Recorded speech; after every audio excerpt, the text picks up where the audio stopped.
நல்லா இருக்கேன். ஏன்னா நீங்க எல்லாரும் என்ன அப்படி நல்லா பார்த்துருக்கீங்க, அதனால நான் ரொம்ப ஹாப்பியா இருக்கேன். ஸோ வெளியே வந்த பிறகு ரெஸ்பான்ஸ்லாம் எப்படி இருக்கு?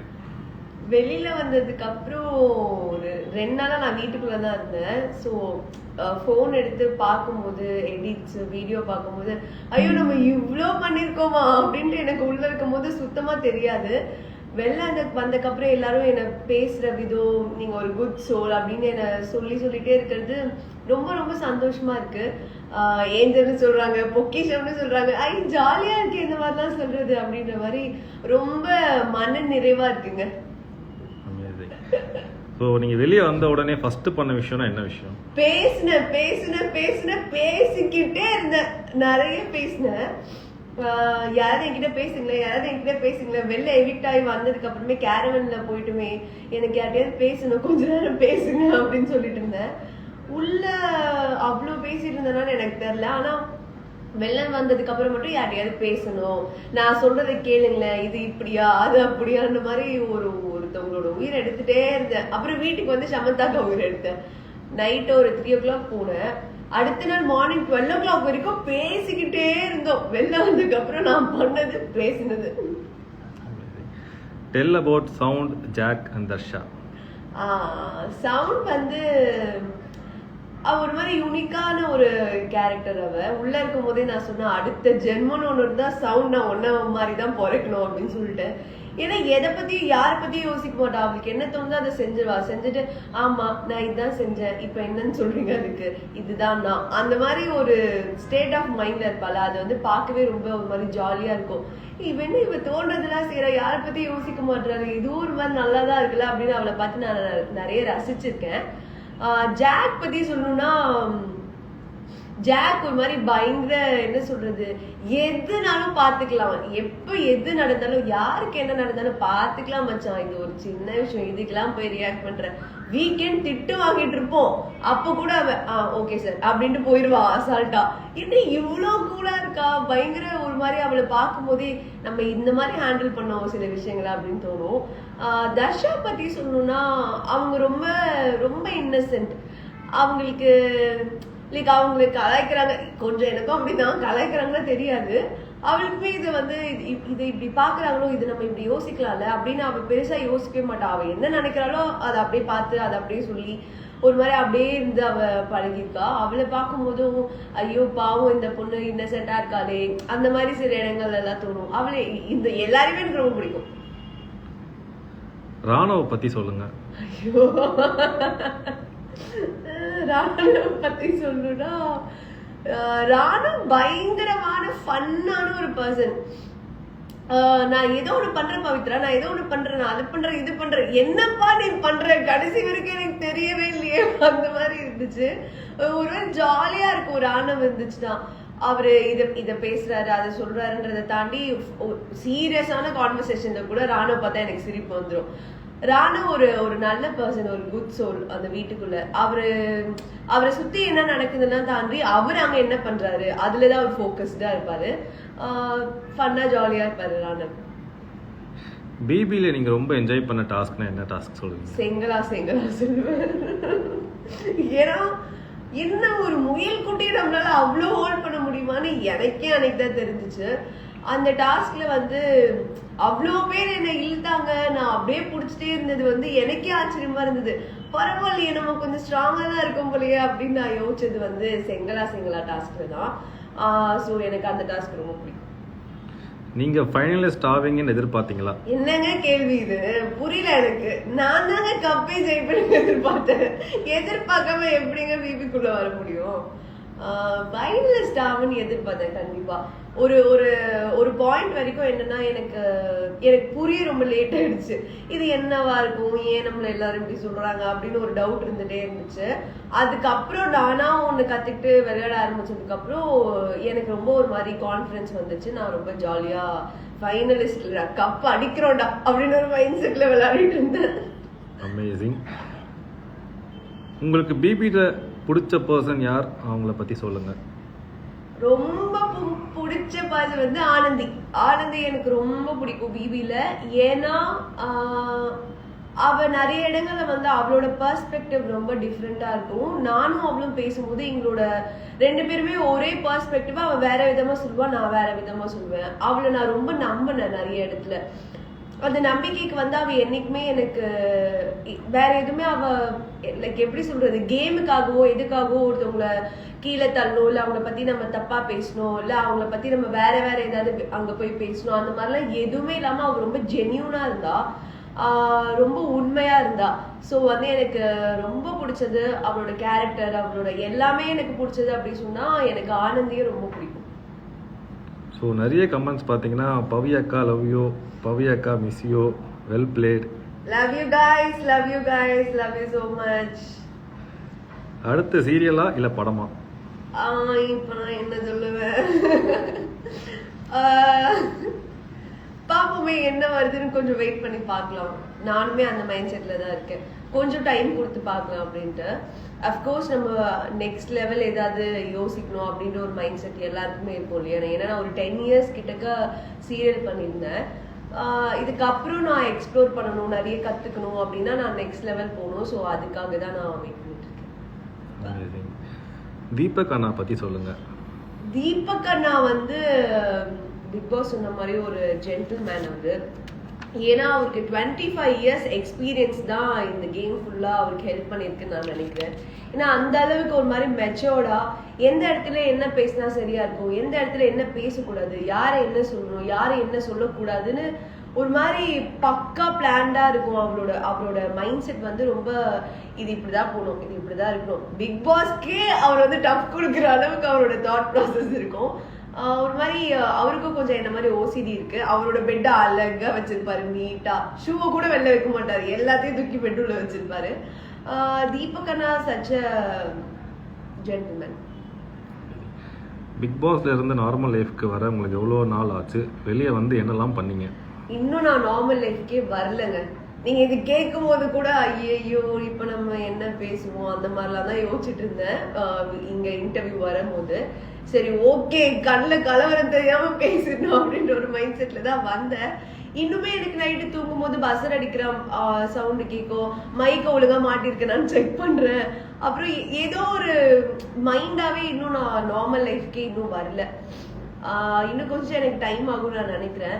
வெளில வந்து நான் பண்ண விஷயம் பேசுறது, வீட்டுல நான் டைம் ஸ்பெண்ட் பண்ணது, வீட்டு சாப்பாடு சாப்பிட்டது மெயினா. நான் ரொம்ப மிஸ் பண்ணேன் எங்க வீட்டு சாப்பாடு. ரசம் சாதம் சாப்பிட்டேன் வந்தோடனே, எனக்கு ரொம்ப பிடிக்கும் எங்க பாட்டி வைக்கிற ரசம் சாதம். ஸோ அது எல்லாமே பண்ணேன். அடுத்த ப்ராஜெக்ட் எப்போ வரும்? எப்போ வரும் அது எனக்கே தெரியலையே. எனக்கும் அதுக்கான ஆன்சர் தெரியல. ஸோ வெயிட் பண்ண நானும் அடுத்த ப்ராஜெக்ட்காக. ஃபிங்கர்ஸ் கிராஸ்ட் எப்பவும் போல. இன்னொரு ஃபேன், உங்களுக்காக மட்டும்தான் நான் பிக் பாஸ் பார்த்தேன். நிஜமாதான் சொல்றீங்களா? Thank you thank you so much. நன்றி நன்றி நன்றி. தர்ஷிகாவும் முத்துவும் பத்தி சொல்லுங்க. தர்ஷிகா முத்து தனித்தனியா சொல்லணுமா இல்ல இவங்க தனித்தனியா?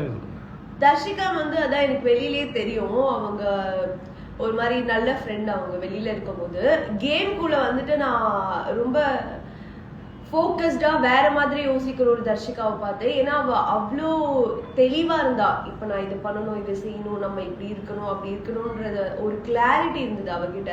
அது அந்த கேமுக்கு ரொம்பவே ஹெல்ப் பண்ணுச்சு அவளுக்கு. அதனால அவ அவ்வளோ தூரம் பிக் பாஸ்ல இருந்தா. அண்ட் அவ விளையாடுற கேம்ஸா இருக்கட்டும், அவ யோசிக்கிற விஷயங்களா இருக்கட்டும், இது எல்லாமே வந்து ஒரு டிஃப்ரெண்டான கேமுக்கு தேவையான ஒரு தர்ஷிகாவா நான் வந்து டாஸ்க்ல பிபி உள்ள இருக்கும் போது நான் பார்த்திருக்கேன். பிபி வெளியில இருக்கும்போது அவ்வளோ பேசினதுல அவ்வளோ நமக்கு தெரியாது இல்லையா, அவங்களோட பெர்ஸ்பெக்டிவ் எப்படி இருக்கும்னு எனக்கு தெரியாது. பட் உள்ள பார்க்கும்போது ஒரு மாதிரி ஸ்ட்ராங்கான ஒரு கண்டஸ்டண்டா இருந்தாங்க. முத்துவை பத்தி சொல்லணும்னா உள்ள இருக்கும் போதே நான் சொல்லியிருப்பேன், முத்து அங்க இருக்காருன்னா நான் இந்த சைடு திரும்பி லெஃப்ட் எடுத்து அப்படி போயிடுவேன் ரூமுக்குள்ள. ஏன்னா என்னப்பா இவரு இவ்வளவு நேரம் பேசிட்டு இருக்காருன்னு தோணுது. ஏன்னா நான் ரொம்ப கம்மியா பேசக்கூடிய ஆள். அப்படி இருக்கும்போது யாராவது ரொம்ப நேரம் பேசிருக்கோம் தூங்கிடுவேன், இல்லாட்டி அந்த மாதிரிலாம் ஆயிடக்கூடாதுன்றதுக்காக தள்ளி தள்ளி போயிடுவேன் ஒரு பாயிண்ட் வரைக்கும். அதுக்கப்புறம் நான் முத்துவை தெரிஞ்சுக்க ஆரம்பிச்சதுக்கு அப்புறம் நல்ல மனுஷப்பா இவர், நான் ஃபர்ஸ்ட் இருந்தே பேசியிருந்துருக்கலாம்ப்பா அவரோட, அந்த மாதிரி தோணுச்சு. அவரோட கேம் ஸ்ட்ராட்டஜி இதெல்லாம் தாண்டி ஆஸ் எ ஹியூமனா அவர் நிறைய இடத்துல வந்து சொசைட்டிக்கு நம்ம இதை சொல்லணும், ஒரு ஒரு டாஸ்க் அவர் எடுத்தாலுமே இதை வந்து சமுதாயத்துல இந்த மாதிரி பார்ப்பாங்க. அப்போ ஃபார் எக்ஸாம்பிள் இந்த டாஸ்க்கை நீங்க இப்படி அணுகுனீங்கன்னா அப்ப சொசைட்டிக்கு என்ன கன்வே ஆகும் அப்படின்னு ஒரு மைண்ட் செட்டோட தான் எல்லா டாஸ்க்குமே அவர் விளையாடி இருக்காரு. ஸோ அந்த தாட் ப்ராசஸ் எனக்கு அவர்கிட்ட ரொம்ப பிடிக்கும். கேமை தாண்டி நம்ம சொசைட்டிக்கு ஒன்று சொல்லணும் அப்படின்னு ஆசைப்படுற விஷயம் வந்து ரொம்ப நல்லா இருந்தது. நம்ம விஜய் சேதுபதி சாரோட ஹோஸ்ட் எப்படி இருந்தது?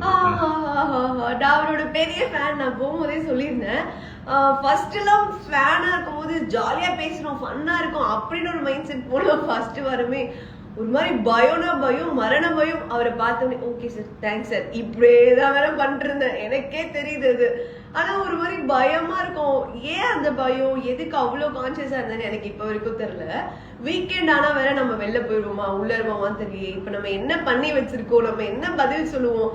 எனக்கு இன்னொரு பிரச்சனை என்னன்னா, வாரம் ஃபுல்லா நடந்ததை பாதி மறந்துடுவேன். அவங்க கொஸ்டின் கேட்கும்போது இது நம்ம தான் பண்ணோமா இல்ல இதுல என்ன பண்ணி வச்சிருந்தோம் அப்படின்னு ஒரு டவுட் வந்துடும். பாதி கேள்வி கேட்கும் போதே மறந்துடுவேன், ஆஃப் ஆயிடுவேன். அப்புறம் எனக்கு சொல்ல வேற வராது. அப்புறம் சரின்னு கொஞ்சம் உட்காந்துருவேன். ஒரு சில 2-3 பேர் சொன்னதுக்கு அப்புறம் ஓ இந்த கொஸ்டின் இப்படிதான் கேட்டிருக்காங்களா அப்படின்னு நினைச்சுலாம் பேசியிருக்கேன். சில டைம் வந்து எனக்கு நிறைய புரிஞ்சு அதுக்கப்புறம் பேசியிருக்கேன். நான் அவரை ஒரு ஃபேனா அட்மையர் பண்ணி லைக் தூரத்துல இருந்து அவரை பாக்குறதுக்கும் இவ்வளோ கிட்டத்துல இருந்து பாக்குறதுக்கும் பயங்கர டிஃபரன்ஸ் இருக்கு. அவர் ஒரு விஷயத்த எடுத்து பேசுறதா இருக்கட்டும், அதை சொல்ற விதமே வந்து ஈச்சா நம்ம இப்படி விளையாடி இருக்கலாம்ல, நம்ம இப்படி பண்ணிட்டோம்ல அப்படின்ற மாதிரி ஒரு மாதிரி தப்பு சொல்றதையுமே ரொம்ப அழகா சொல்லுவாரு. இது நீங்க இப்படிதான் பண்ணணும் அப்படிதான் பண்ணணும்ன்றத வந்து ரொம்ப அழுத்தமா கரெக்டா அந்த இடத்துல நிறைய சொல்லியிருக்காரு. அவர் வீக்கெண்ட் ஆனு சொன்னதுக்கு அப்புறம் எங்க எல்லாரோட கேமுமே மண்டே ஆனா வேற மாதிரி இருக்கும். சோ அவரோட இப்படி சொல்லியிருக்காரு, நம்ம இதை இப்படி மாத்திக்கணும் அப்படின்ற அளவுக்கு நாங்க எல்லாருமே ஒர்க் பண்ணிருக்கோம். அதுக்கு அவர் ஒரு பெரிய பெரிய நன்றி சொல்லணும். Thank you sir. பிக் பாஸ் வீட்ல மறக்க முடியாத மொமெண்ட்னா எதை சொல்லுவீங்க? பிக் பாஸ் வந்து அடிக்கடி என்னை கலாச்சிட்டே இருப்பாரு ஒரு 4-5 வாட்டி. அது எனக்கு ரொம்ப பிடிக்கும். அதுக்கப்புறம் வெல் பிளேட் அப்படி சொல்லுவாரு அவரு. நம்ம ரொம்ப கஷ்டப்பட்டு விளையாடி வின் பண்ணா கூட சம்டைம்ஸ் அவர் சொல்ல மாட்டாரு. ஆனா அவருக்கு தோணும் போது வெல் பிளேட் அப்படின்னு சொல்லுவாரு. நான் ஒரு 3 வாட்டி வெல் பிளேட் வாங்கியிருக்கேன். அதனால எனக்கு அந்த குட்டி குட்டி மூமெண்ட்ஸா வந்து எனக்கு ரொம்ப பிடிக்கும் அவர் சொல்லுவோம். பிக் பாஸ்ல நீங்க கத்துக்கிட்ட ஒரு விஷயம்னா அது என்ன? நான் வெளில இருக்கும் போது ஒரு விஷயத்துக்கு ஒரே ஒரு பெர்ஸ்பெக்டிவ் தான் இருக்கும்.